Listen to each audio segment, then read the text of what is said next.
का अंत है कहीं आसपास, बदी का अंत है कहीं आसपास, नेकी का कहीं कोई अंत नहीं, किताब नेकी की पढ़ ले बंदे, इससे बड़ा कोई ग्रंथ नहीं। जी हां, यही था हर दिल अजीज धर्मेंद्र के जीवन का मूल मंत्र। उन्होंने नेकी की वो किताब पढ़ रखी थी जिससे बड़ा कोई ग्रंथ नहीं।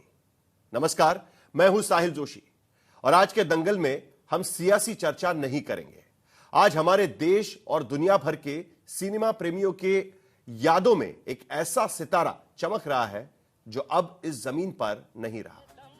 6 दशकों तक सिनेमा के पर्दे पर अपने अभिनय को अमीट बना चुके धर्मेंद्र अब नहीं रहे। आज विलेपार्ले में उनका पार्थिव शरीर पंचतत्व में विलीन हो गया। धर्मेंद्र हमारे बीच नहीं रहे, लेकिन आज उनकी यादों की बारात निकल रही है। लुधियाना के जट से सिनेमा के हीमैन तक धर्मेंद्र ने अपने जीवन में जो भी वक्त सार्वजनिक जीवन में गुजरे, उसमें उनकी शख्सियत का एक सबसे बड़ा पहलू उभर कर आता है कि धर्मेंद्र वो सबसे सच्चा, ईमानदार, नेक और मददगार इंसान थे और इसी के तौर पर उन्हें देखा भी गया। आज धर्मेंद्र जब हमारे बीच में नहीं रहे तो हम उनसे जुड़ी यादों की बारात लेकर आपके बीच हाजिर हो रहे हैं। हमारे साथ ऐसे खास मेहमान भी मौजूद हैं जो हर दिल अजीज धर्मेंद्र की जिंदगी से जुड़े उन पहलुओं से आपको रूबरू कराएंगे जो अनोखे हैं, अलग हैं और जो कुछ ना कुछ बताते हैं। हमारे साथ में तमाम मेहमान जुड़ रहे हैं।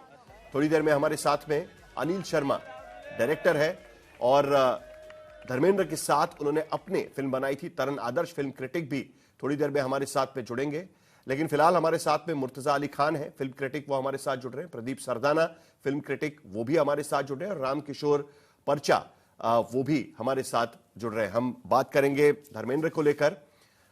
शुरुआत करते हैं क्योंकि आज सुबह जब ये खबर आई कि धर्मेंद्र देओल परिवार का जो घर है जुहू में, वहां पर हलचल हो चुकी है और उसके बाद पता चला कि काफी लो की एक अफेयर रखा गया, किसी भी तरीके से किसी को नहीं बताया गया था। और जब पता चला कि विलेपार्ले की शमशान भूमि में धर्मेंद्र का पार्थिव ले जाया गया है और उसके बाद एक के बाद एक पूरी फिल्म इंडस्ट्री वहां पर पहुंचना शुरू हो गया। अमिताभ बच्चन से लेकर आज की सदी के सितारे वहां पर पहुंचे, धर्मेंद्र के हजारों चाहने वाले भी वहां पर पहुंचे, उनके परिवार वाले भी वहां पर मौजूद थे।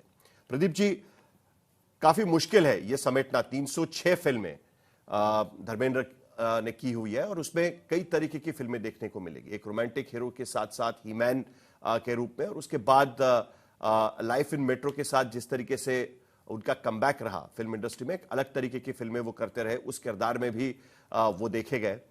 कैसे समेटेंगे धर्मेंद्र की फिल्मी जिंदगी को?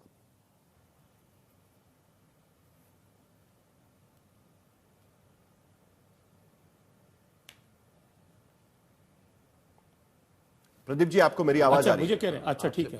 ये बिल्कुल देखिए, जो उनका जो पहले का दौर था 1960 से शुरू हुआ, दिल भी तेरा हम भी तेरा, फूल और पत्थर, अनपढ़, जीवन मृत्यु, लगातार 70 तक इतनी फिल्में चलती रहीं। उसके बाद मेरा गाँव मेरा देश, शोले, और सारा एक लंबी लिस्ट है इतनी फिल्मों की। लेकिन जो 1980 के बाद जो उनकी किसी भी फिल्म में काम कर लेते थे, हम भी कई बार उनसे पूछते थे आप क्यों इस तरह कर रहे हैं, तो वो कहते क्या करूं यार, मेरे लोगों के साथ रिश्ते इतने अच्छे हैं, मैं मना नहीं कर सकता। जिन्होंने मेरा मुश्किल दिनों में साथ दिया, उस तरह की फिल्में दिलाई, या जिनसे मेरे सालों से संबंध बने हुए हैं, तो मुझे ये फिल्में करनी पड़ती हैं। लेकिन उसके बाद वो दोबारा सीरियस हुए, जिस तरह मतलब लाइफ इन मेट्रो उनकी इस तरह की फिल्म आई। उसके बाद जो यमला पगला दीवाना थी पहली, उसकी हालांकि 3 आई फ्रेंचाइजी, उससे वो एक दोबारा से लाइमलाइट में आए, दोबारा हिट हुए और दोबारा उनकी शोहरत मिली। और उनके साथ जो सनी और बॉबी का भी जो कैरियर रुक गया था, वो भी यमला पगला दीवाना से दोबारा साथ आए और तीनों साथ आए, तो ये बहुत बड़ी बात थी।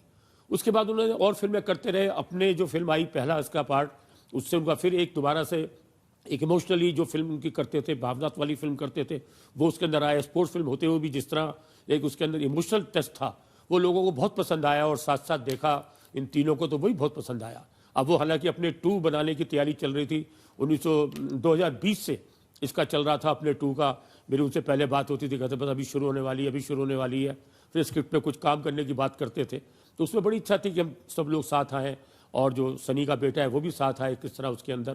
तो इस तरह की प्लानिंग थी, वो नहीं हो सकी। लेकिन देखिए, धर्मेंद्र जैसे अभिनेता फिल्म इंडस्ट्री में हालांकि बहुत अभिनेता हुए, मैं ये नहीं कहता कि धर्मेंद्र सर्वोपरि थे, लेकिन धर्मेंद्र जैसा अभिनेता, धर्मेंद्र जैसा इंसान वो नहीं मिल सकता। आप देखिए कितना भी जो उनका हैंडसम, जो स्मार्टनेस, इसलिए मैं जहाँ कहता था कि हेमा मालिनी ड्रीम गर्ल है, तो वो ड्रीम बॉय या ड्रीम मैन उनको कहते थे कि ड्रीम मैन है आप, तो हंसते थे इस बात के ऊपर कि कोई भी लड़की चाहेगी किस तरह का मेरे को पति चाहिए, किस तरह का चाहिए, तो ऐसा चाहेगी जो हैंडसम भी हो, टैलेंटेड भी हो, हंसी मजाक भी करता हो, खुले दिल का, साफ दिल का और बोल्ड हो। आप देखिए इस उम्र में भी जिस तरह उनकी फिटनेस थी, मैं उनको कहता था, उनसे पहले मनोज कुमार उनके दोस्त थे, शशि कपूर उनके दोस्त थे, वो इतने दिन लगातार बेड पे पड़े रहे। अमिताभ बच्चन भी उनसे छोटे हैं, लेकिन आप ये देखिए कि 90 की उम्र में, 89 की उम्र में जिस तरह उनकी फिटनेस थी, कुछ 6 महीने पहले तक, 3-4 महीने पहले तक वो स्विमिंग करते थे दबाकर और कहते थे थाई बहुत अच्छी होनी चाहिए, थाई मजबूत रहेगी, हंस के कहते थे आप बहुत अच्छे दूर तक चलोगे, तो दूर तक चले। हालांकि हम चाहते थे और 90वां जन्मदिन मनाए 8 दिसंबर को, उसके बाद को दादा साहब फाल्के पुरस्कार मिले जो नहीं मिला। उस चीज़ का दुख है कि उनको अब मरणोपरांत में चाहूँगा जरूर उनको जल्द से जल्द दादा साहब फाल्के पुरस्कार मिले, क्योंकि उससे पुरस्कार का ही सम्मान बढ़ेगा, धर्मेंद्र का सम्मान नहीं बढ़ेगा। इस तरह के लोग जो है फिल्मों में आते हैं, वो अपने मस्त, उनका कोई लॉबी नहीं थी, इसलिए उनको आप देखिए कि फिल्म फेयर पुरस्कार भी उनको नहीं मिला कभी बेस्ट फिल्म के लिए, उनको लाइफ टाइम अचीवमेंट जाके अवार्ड मिला शायद 1997-8 के अंदर जाके। उसके लिए वो कहते थे, मैं हर साल उम्मीद करता था मैं कि मेरी इतनी अच्छी फिल्में आ रही हैं, फूल और पत्थर आ रही है, सत्यकाम आ रही है, अनपढ़ आ रही है, मेरा गांव मेरा देश आ रही है, नया जमाना आ रही है, तो मुझे मिलेगा कोई ना कोई फिल्म फेयर। वो कहते थे मजाक के अंदर कि भाई मैं तो हर साल नया सूट सिलाता था, इस बार तो मुझे जरूर मिलेगा। कहते लेकिन वो सूट मेरा धरा रह जाता था और मैं उसको नहीं कर पाता था। बाद में मैंने सोचा तो मैं जिस तरह मजाक करते थे मैं कच्चे से ही चला जाऊंगा, कच्चा पहनकर, मिले तो सही, लेकिन वो भी नहीं मिला उनको। जाके फिर जब लाइफ टाइम अचीवमेंट अवार्ड दिया तब उन्होंने अपना दर्द जो है बयां किया था उस समय अपनी स्क्रीन के ऊपर भी, और कहा था मैं आज इसी अपनी ट्रॉफी के अंदर अपनी कम से कम 7-8 फिल्मों की इमेज देख रहा हूं जिनके लिए मुझे पुरस्कार मिलना था, वो नहीं मिला।